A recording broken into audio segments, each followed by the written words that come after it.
Hey guys, welcome to my online C. मेरा नाम है देव। आज के इस वीडियो में हम लोग बात करने वाले हैं what is the advance tax for the salary, share और प्रॉपर्टी। तो गाइस होता क्या है ना, कई लोगों को एडवांस टैक्स की जो है नॉलेज नहीं होती है और साल के बाद में जब अपनी वो रिटर्न वगैरह फाइल करते हैं तो वहां पे वो 50,000 से 1-1 लाख रुपए यहाँ पे एक्स्ट्रा पे कर देते हैं गवर्नमेंट को। अब ये एडवांस टैक्स क्या होता है, इसकी वजह से क्या क्या इंपैक्ट आता है, सारी चीज जानेंगे इस वीडियो के अंदर। तो देखिए गाइस, सबसे पहले मैं आपको एक सैंपल यहाँ पे दिखाना चाहूंगा। जैसे अभी रिसेंटली मेरे क्लाइंट का कुछ 5 लाख रुपए का टैक्स बन रहा था, तो आप देख सकते हैं यहाँ पे 552 का टैक्स बन रहा है, लेकिन उसके नीचे एक कॉलम है इंटरेस्ट एंड फी पेबल जिसके अंदर 74,000 रुपए लिखा हुआ है। तो क्लाइंट ने मुझसे पूछा कि ये 74,000 किस चीज का है, क्योंकि टैक्स तो मेरा सिर्फ 5.52 लाख रुपीज ही बन रहा है। तो गाइस यहाँ पे मैंने उनको समझाया कि ये बन रहा है एडवांस टैक्स की वजह से। जी हाँ, तो देखिए गाइस, होता क्या है ना, कई क्लाइंट्स का काफी ज्यादा यहाँ पे टैक्स बनता है, तो जिनका भी टैक्स ज्यादा बनता है तो उनको यहाँ पे एडवांस टैक्स पे करना पड़ता है। और ये एडवांस टैक्स की लिमिट होती है आपकी 10,000 रुपए। मतलब जिस भी पर्सन को इंडिया के अंदर 10,000 रुपए के ऊपर टैक्स पे करना है उसको यहाँ पे एडवांस टैक्स की लायबिलिटी अराइज हो जाती है। अब गाइस, ये जो एडवांस टैक्स होता है आपको हमेशा मार्च से पहले यहाँ पे जो है भरना होता है गवर्नमेंट को।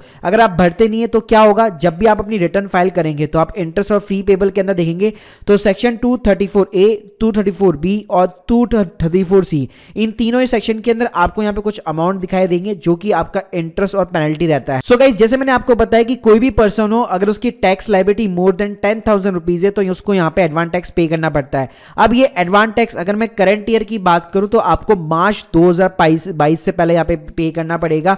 मतलब सिंपल सी बात है, आपकी जो टैक्स लायबिलिटी वो अराइज होगी मई, जून या जुलाई में जब भी आप अपनी रिटर्न फाइल करेंगे। लेकिन उस रिटर्न के अगर आपका 10,000 रुपए से ऊपर का ज्यादा टैक्स आ गया और आपने मान लीजिए मार्च 2022 से पहले जो यहाँ पे फाइल नहीं कर रखा या पे नहीं कर रखा गवर्नमेंट को, तो उसके ऊपर आपका काफी ज्यादा यहाँ पे इंटरेस्ट लग जाता है। अब गाइस, अगर मैं बात करूं कि एडवांस टैक्स पे कैसे किया जाता है, तो नॉर्मली 4 इंस्टॉलमेंट में किया जाता है। जैसे 15 जून से पहले आपको 15% करना पड़ता है, फिर 45% करना पड़ता है सितंबर से पहले, फिर दिसंबर से पहले 75% और मार्च से पहले 100%। गाइस, कुछ केसेस ऐसे होते हैं जिसके अंदर आपको अपनी इनकम जो है टोटल पता नहीं होती है, मार्च जब एंड आता है तब आपको पता चलती है।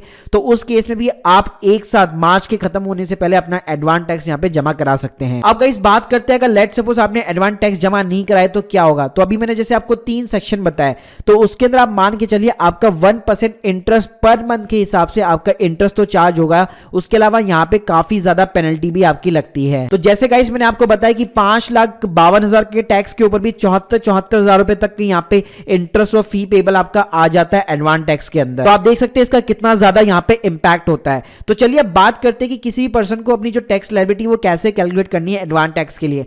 तो मान लीजिए अगर आपकी केवल सैलरी की इनकम है, अगर आपकी मान लीजिए जो कंपनी है वो टीडीएस काटती है, तो ऑब्वियसली बात है जब वो आपको फॉर्म 16 इशू करती है तो उसके अंदर केवल आपकी सैलरी की इनकम होती है और उसके अकॉर्डिंग जो भी आपका टैक्स बनता है वो बेसिकली यहां पे काट करके गवर्नमेंट को जमा करा दिया जाता है मार्च 2022 से पहले। तो अल्टीमेटली गाइस वो भी आपका एडवांस टैक्स ही हो जाता है, लेकिन वहां पे एम्प्लॉयर आपकी अदर इनकम को ऐड ऑन नहीं करता है। तो गाइस यहां पे क्या करना है, जिसकी भी सैलरी प्लस अदर इनकम है उनको यहां पे कैलकुलेट करके रखना है।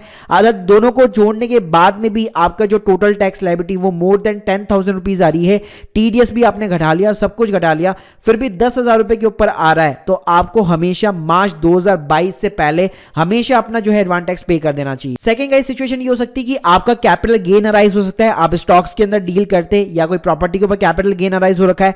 तो गाइस उस केस में भी अगर आपको मार्च के अंदर पता चलता है कि मेरा इतना कैपिटल गेन यहाँ पे बन चुका है और मेरा कोई भी टीडीएस नहीं कटा हुआ है, तो डेफिनेटली उस केस में भी आपको यहाँ पे एडवांस टैक्स का पेमेंट कर देना चाहिए। अब गाइस कई बार क्या होता है, कई क्वेश्चन लोग ये क्वेश्चन करते हैं, मान लीजिए अगर मैंने गलत यहाँ पे अपना टैक्स कंप्यूटेशन कर लिया और गलत तरीके से मैंने मान लीजिए ज्यादा अपना एडवांस टैक्स गवर्नमेंट को यहाँ पे जो है पे कर दिया, तो क्या मैं गवर्नमेंट से वापस रिफंड ले सकता हूं। तो जी हां, बिल्कुल गाइस आप ले सकते हैं। मान लीजिए आपको 15,000 रुपए बेसिकली पे करने थे, आपने कर दिए 20,000 रुपए, तो आप जब अपनी आईटीआर फाइल करेंगे तो उस टाइम पे आप वो 5,000 रुपए जो एक्सेस में आपने दिए हैं वो यहाँ पे आप रिफंड भी यहाँ पे क्लेम कर सकते हैं। सो गाइस अब बात करते हैं कि आपको पे कैसे करना है। तो आप जैसे रेगुलर टैक्स असेसमेंट पे करते हैं वैसे करना है। एनएसडीएल की वेबसाइट पे जाना है, आपको यहाँ पे चालान नंबर 280 चूज करना है, प्लस जो टैक्स का पेमेंट है, जो कोड पहले आप डालते थे 300 सेल्फ असेसमेंट टैक्स, उसकी जगह आपको एडवांस टैक्स ऑप्शन चूज करके नेट बैंकिंग या डेबिट कार्ड के थ्रू एक चालान नंबर यहाँ पे जनरेट करना पड़ेगा। और गाइस ये सारी चीज अभी करंट ईयर के अंदर आपको मार्च 2022 से पहले यहाँ पे खत्म कर लेनी चाहिए। So guys hope you like this video, please subscribe channel. अगर आप लोगों के कोई भी डाउट्स है कमेंट सेक्शन के अंदर जरूर बताइए। Thank you guys, thank you very much.